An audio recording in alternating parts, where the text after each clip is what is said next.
OG here. Welcome back to my channel, and let's go ahead and get into 90 Day Fiance. I know I'm a little bit behind on some of the shows that came on Sunday, so I'm gonna knock out 90 Day Fiance right now. And then after this, I actually want to get into Love and Listings because I missed the past couple of episodes, but this last one was a really good one because Sam, this is what happened. You lose a good man because you want to sit there and worry about these no good niggas that got babies and such that don't even tell you about it, but that we'll talk about that in the next review. But yeah, let's go ahead and get into 90 Day Fiance, Happily Ever After. We actually opened up with Andrei and Elizabeth. They are preparing for her family, the rest of her family to come in. It's Jen and her mom, and I think that's it, matter of fact. So, of course, Andrei's not really happy to see Jen. I'm not going to lie, this episode, Jen is really starting to piss me off because she's really got that entitled American thing going on for her. It's like, she comes in, and yeah, they say hi to Elizabeth. Andrei is holding the baby as a prop so they don't have to hug him. But they get in the car, and she's like, oh my God, yes, exactly what I thought it was. Gloomy, gray, cold, like, it's not, like, she was, like, finding everything wrong with it. And it's like, girl, Andrei had to tell in the car, Jen, it's November. Like, it's literally getting ready to be winter over here. So, yes, it's going to be cold and gloomy. The fuck? So then, when they're in the car, they're sitting there being like, oh my God, you know, this is kind of a bad side of town. They're talking about how, you know, it's kind of, you know, rough looking. And, you know, somebody, I think Libby was like, really, Jen, like, you're already starting with the jabs. And she's like, every place has their good and bad parts. She's like, well, we've just been going through a lot of the bad parts. And it's like, wow, like, Jen, you think America is just all that in a bag of chips, and we are not. We are not any better than half these countries out here. That's our problem. People in the U.S. think America is all this and that because that's what they told us as kids, but then the older you get, you realize this country ain't shite, okay? Ain't shit. So they make it to the Airbnb, which was nice, by the way. It was, oh, that's who it was. It was the mom and the stepdad. Libby said the stepdad, her and her parents divorced when she was like 8. So, yeah, so they haven't been together for a minute, but they have a really good relationship. You can tell, like, they all are comfortable with each other and it's not awkward. When's Papa Chuck gonna find him a new little thing? Okay, I guess he's single. I mean, he might need, he kind of got that, you know, Santa Claus build, so he might need to fix that. But I think, you know, he can find him a little young thing to spend his money on so he can quit spending it on Andrei.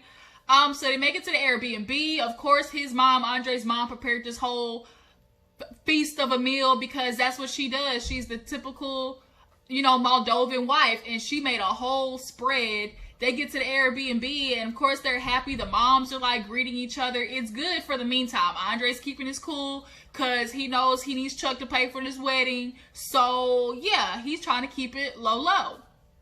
So then, you know, they're introducing each other. Even the brother and the sister are noticing, oh, you know, Andrei's doing better this time. But then I don't like how Jen was like, sing what's the national anthem, the song, what's the Moldovan anthem, and it was like, sing it for us. It was like, basically the way it came off was like, sing for me, like, sing for me, dance for me, monkey. Like, that's kind of how it came off to me.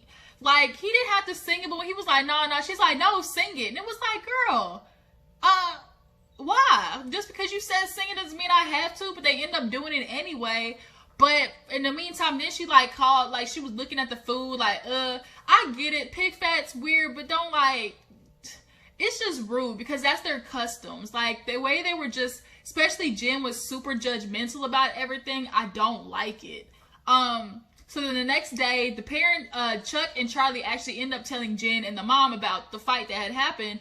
Of course, they're like, oh my God, really? Like, is this the real Andrei? You know, he never acted like this in America. You know, we need to figure something out. You know, Libby needs to, you know, check him. So when they go to get wedding dresses, like the typical Moldovan dresses, Libby's trying them on, and Jen and the mom are sitting there talking to, I guess, the brother's sister, Andrei's sister-in-law, like the brother's wife, and they have the lady translating, and so they're basically talking about Andrei and his habits.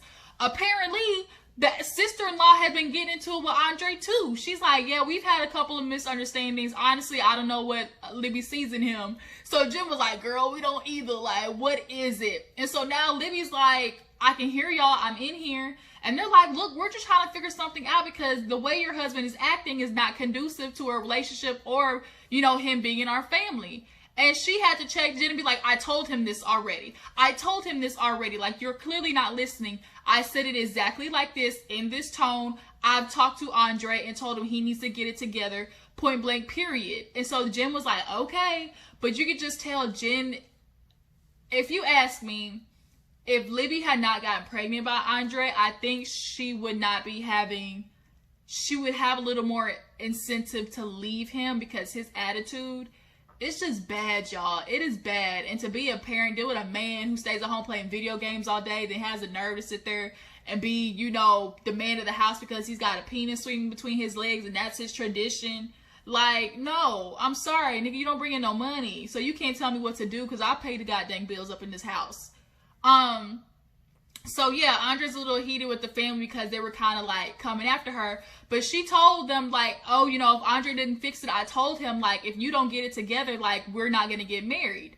And so that's when he decided to go apologize to Chuck and Charlie. So it's kind of like going on from there. So then next we end up getting into Kalani and Asuelu. Y'all, this story about her. Kalani decided she wanted to talk to the mom and sister by herself because she had a few things to get off her chest. And she's talking to the mom, and all the mom can say is, oh, Asuelu wasn't like this before. When you met him, he was taking care of me and our father like it's tradition. You know, he was working. Then the sister Tammy, she had the nerve to be like, why can't you go to work? Okay, you know what, you're Samoan. You know what the traditions are. Or you just want to stay at home, be lazy? First of all, she's taking care of 2 kids all by herself. Asuelu doesn't do a goddamn thing. So the lazy one is your brother, okay? And then Tammy has the nerve to be like, I take my kids here and I have work full time, and then I drop them off at practice and games and stuff like that. And you can tell her to get a job, but you can't get a second one. It can go both ways. And so then the mom is like, sorry to say this, Kalani, but I don't care about the kids. Give me the money. Bitch. And then they were like, oh, you make all the decisions. Kalani's like, yep, I do. And whatever I said goes, because at the end of the day, it's our money, both together. And how dare you sit there and even say, you don't even care about your own grandkids, what happens to them, because they feel, oh, your family can step up and take care of you. They have this like idea in their head, like, oh, because they live in America and they're living with their family, like, oh, they can step up. But that's not their place to do that. I'm supposed to sit here and change my whole lifestyle so I can give money to you, both of you ungrateful ass bastards. And for the mom not to really say it was for her. In the last episode, she was talking about, oh, I gotta send it back to Samoa, to the church, and help people out. How you helping people out? You can't even help yourself. Make it make sense.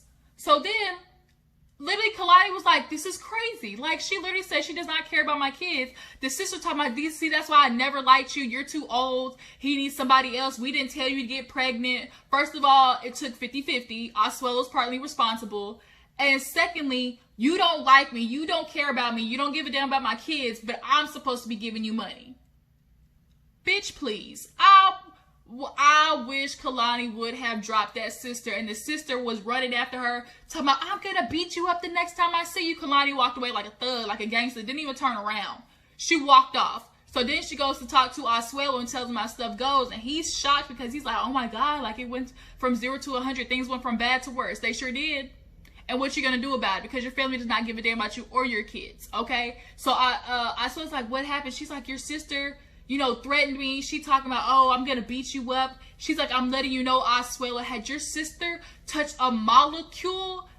Look, Kalani got a little thug in her, okay? She said, had she touched a molecule, I would have dropped her, period. I said, what? Kalani got a little bass in her voice. And Asuelu got offended. Oh, you're gonna knock out my sister. What if my sister knock you out? She's like, your sister's all of 5'3". Look at me. Honestly, Asuelu, I could beat your ass if I wanted to. And now Asuelu was like, oh my God, I beat you up. He turned it into something else than what the argument was genuinely about, which was your family's disrespecting you and then had the nerve to ask for money. He was so caught on the fact that, like, he has this weird thing, like, he's constantly defending his family, like standing up for their honor. Because now you're saying, oh, my sister beat you up. My sister wouldn't not get knocked out. She would knock you out. Why do you care about what your sister would do? Because she don't give a damn about you or your kids at all.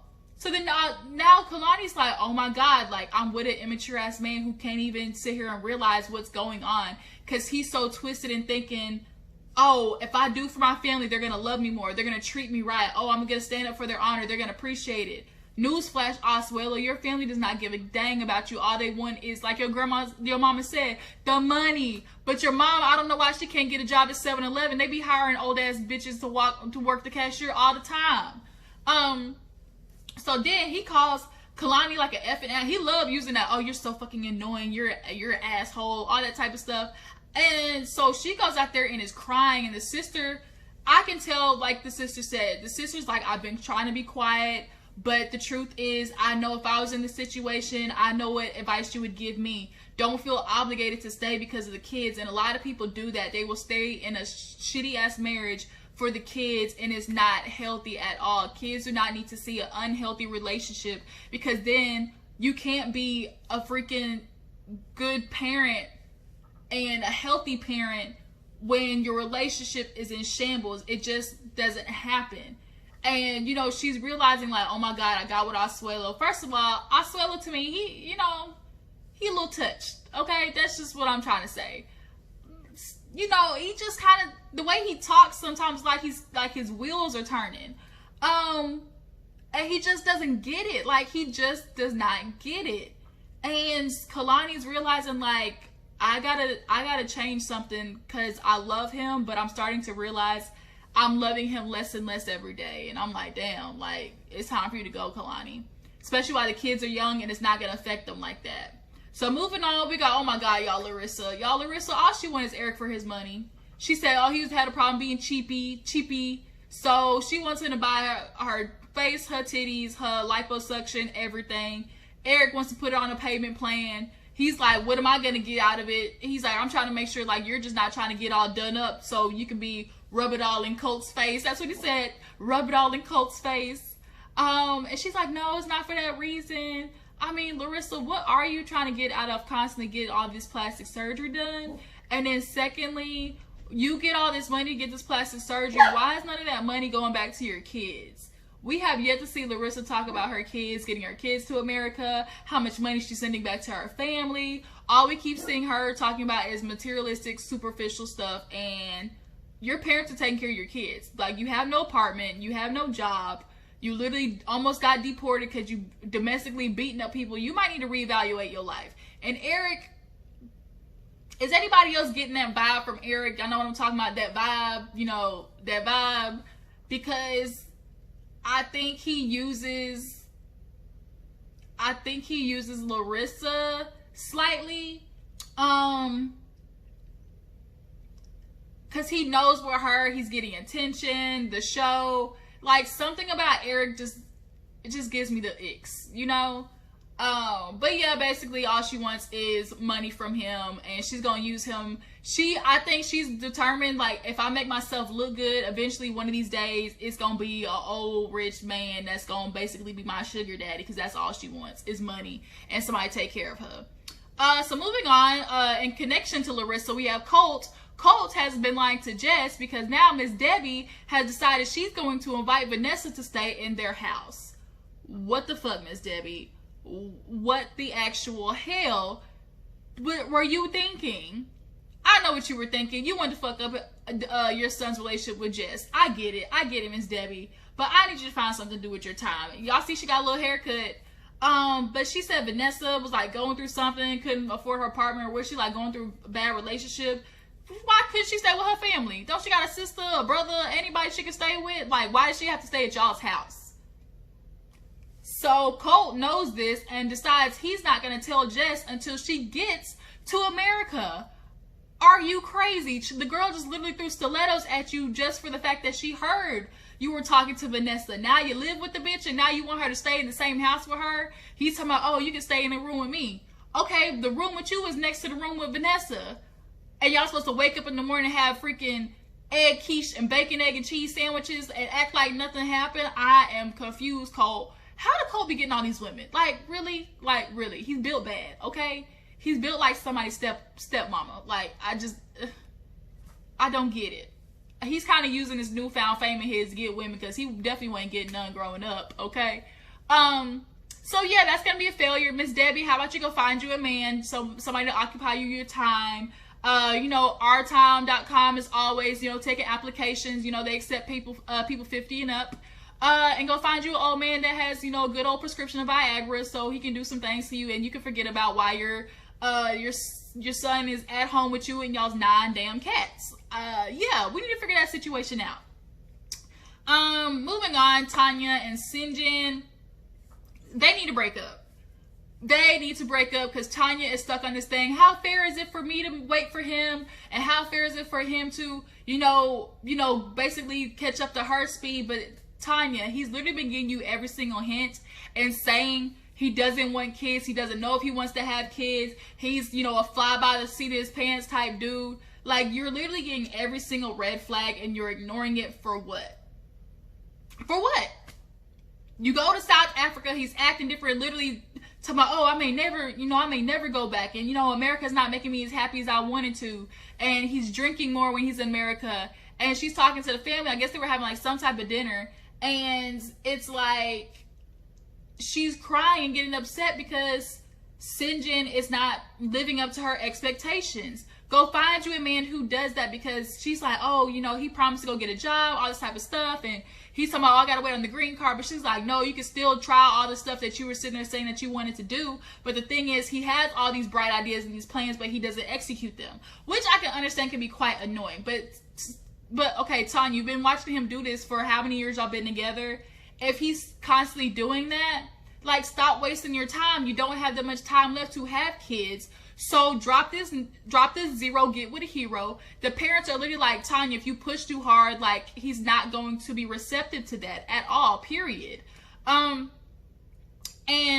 Sinjin always goes to drinking after getting into an argument with Tanya. That's not a good attribute to have when somebody is going to have kids, because you think having kids is not going to stress him out. He's going to continue to drink more. And low-key, Sinjin might be an alcoholic in the making because of his habits to do that.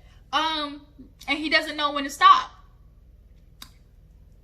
And she's just like, I'm not understanding. Girl, you want kids. You want this particular life. Y'all have 2 different personalities. You are structured, type A. Sinjin, I don't know. He type W. He type D, E, C. What? I don't know what he is. But we all just know that he does not adjust to rules well. He does not adjust to structure well. He likes to just be able to go, and having kids, he's going to run, Tanya. He's going to run, and you're going to be the one to take care of the kids. And although you want them, that shit's going to get old taking care of kids by yourself when there's a man in the house as well. Okay? So now the mom is like, Tanya, you just got to accept who he is. And yeah, you might be able to change him, but y'all clearly have some things you need to talk about. And she's like, you're just not delivering. You said all these things and you're not delivering. If he's not delivering, girl, deuces. Tanya, if you can't do this with Sinjin, it's time to let him go. Leave him in South Africa and take your ass back to America and heal your foot and find you a new man, because Sinjin is not it. I'm sorry to tell you. He just ain't it, child, and you're going to be wasting your time. I think I talked about everybody. Oh, shit, we got to talk about Angela and Michael. Angela and Michael, she crazy. Angela needs some damn help. She's stuck on this submissive thing, but she's clearly missing it. She's stuck on the word submissive and not equating it. Women in general get stuck on the word what submissive is. I don't like to think of it as being submissive. I like to think of it as compromise, because in every single relationship, there is going to be compromising. Period. That's how it works. And if you agree that your man is going to be the head of household, that doesn't mean you're not going to have a voice. That doesn't mean if you pick the right one. That's what I'm like. It doesn't mean that he's going to control everything. You're just supposed to listen. It just means the man is the head and the woman is the neck. And we all know the head can't turn without the motherfucking neck. So... but she ends up talking to the mom and tells her about, is she okay with them being 50-50? Michael's nervous, but the mom says, okay, she doesn't mind. If Michael agrees to it, it is what it is. So then, y'all, did not check how Angela tried to come after the translator. She said, look at me. I see you looking at Michael, but you need to pay attention to me because I'm the one who hired you. I was like, damn, really? Angela crazy. She batshit crazy. So the girl's like, okay. And I was like, well, damn. I don't think she was looking at Michael because she wanted him, at all. So then after that, she dismisses the translator and wants to talk to the mom about the whole kid situation. And she tells her, like, would you be okay if Michael can't have kids because of my age? I don't know what made you think you was gonna have kids at your size, your age, bitch. You smoke, your whole body is black on the inside because you be chain smoking, okay? Your lungs are probably literally on their way out because the way you be smoking cigarettes is like how a fish be gulping water, okay? So the mom is like, she's okay with it. She accepts, you know. Michael keeps claiming he's okay just having Angela, but when you get to America, you gonna be alone as fuck. Angela's gonna be at work. You're gonna be stuck at home babysitting those badass grandchildren and having nothing else to do because I think it takes like a year or two for the green card to come in. Bro, you stuck, and you think Angela's not gonna sit here and come home and be expecting you to have prepared meal for her? This shit is going the wrong way. I know you think 50-50, Michael, and I know you think you can control Angela, but she likes screaming way too much. She likes this idea of like, oh, I am who I am and nothing's gonna change it. But you gotta change and evolve when you're in a relationship, Angela. You're being too stubborn and your ass is gonna be single for life if you don't cut the shit out. So you think 50-50, I'm thinking more 65-35, hell 80-20. Like, Michael, I'm telling you to run, nigga, run. Get out, okay? But yeah, that was the episode, you guys. I appreciate you for tuning in. Drop down in the comments, tell me what you think about each couple. Do you feel like Kalani should leave Asuelu? Do you feel like